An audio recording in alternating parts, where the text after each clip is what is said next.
Mexican citizens in the U.S. often ask the Mexican consulate for help reuniting with family members. LA Times columnist Andrea Castillo takes us on the emotional journey of one immigrant who had a dying wish to see his family one last time, and how they keep his memory alive through music. What I always remembered about him was the music. He would get home and sing to us and play with us, but most of all, the music.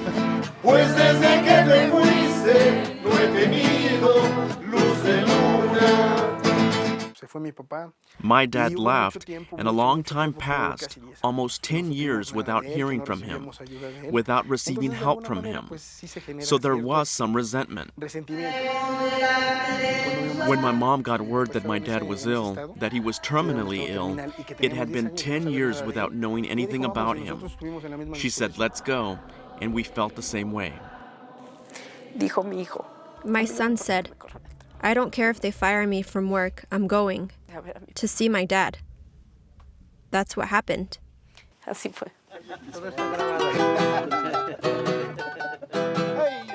He just left a letter and he left.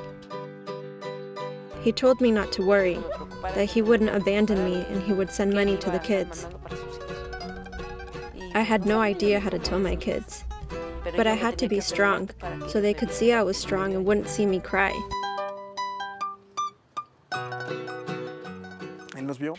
He saw us, but he couldn't talk. He raised his hand, we hugged him. He saw my mom and said, "Forgive me," but said it without his voice because my dad wasn't able to speak. He didn't have the strength, nothing. Like I told him, don't worry, the past is in the past, and we have nothing to forgive you for. What's in the past is forgotten. At least now we know where he is. It's like Eduardo was always here. They talk like him, they sing like him, they walk like him. It makes me very emotional. Even though he's gone, he's still with us.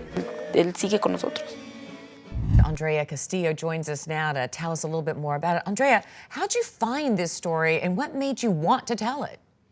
I actually got a call from the director of the National Day Labor Organizing Network, and I think he perceived that, it was a pretty incredible story about the family being able to forgive, their father and husband, and also the other day laborers who had banded around him to make sure that he wasn't alone during his last days in the hospital. It sounds like he was pretty depressed and ashamed to go back, empty-handed. Were you surprised that the family did forgive him? I mean, we heard from his son, in the last 20-so hours of his life, his family was able to be with him, and pretty much the only thing he sort of exhaled, it wasn't even really spoken, but he whispered it, was "Perdóname," forgive me.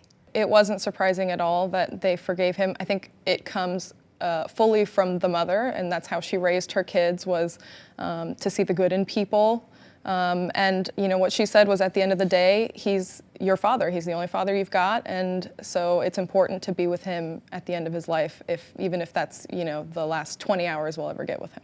They took his remains home and they buried him. They dug their own grave. We saw them during that musical piece playing music around the gravestone, right, and marking the anniversary of his passing. That seems extraordinary also. It does. The reaction to this story has been sort of all over the map. Some people say, thank you, that the story so touched me, what a wonderful story of forgiveness. Other people also have said, why are you writing this story and trying to make me care about someone here who is without papers? He shouldn't have been here in the first place. I think it says something about the story itself that the reaction has been all over the map, because my point was to tell a complicated story about a complicated person. I mean, at the end of the day, we're all human.